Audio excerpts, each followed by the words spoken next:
So అక్కడికి వెళ్ళాలన్నా కానీ ఇప్పుడు ఇంచుమించు 3.5 hours పడుతుంది. సో మ్యారేజ్ అయితే అయిపోయింది నాకు తెలిసి. సో ఆమెకైతే నేను సారీ చెప్తా, సో రాలేకపోతున్నా, సారీ అని చెప్పేసా, ఇంకేం చేయలేను. సో ఆమె నెక్స్ట్ టైం ఎప్పుడైనా హైదరాబాద్ వచ్చినప్పుడు మీట్ అవుతా అని చెప్తా.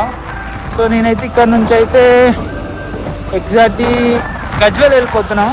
సో అక్కిని కూడా కలిసినట్టు ఉంటుంది. సో అక్కితానికి వెళ్ళిపోతున్నా. So next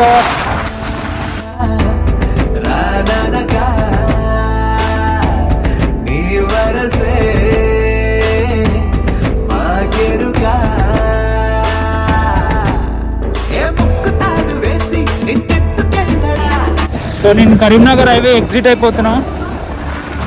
so Gajwel exactly. So Prajnapur. So ఇక్కడ గజ్వేల్. సో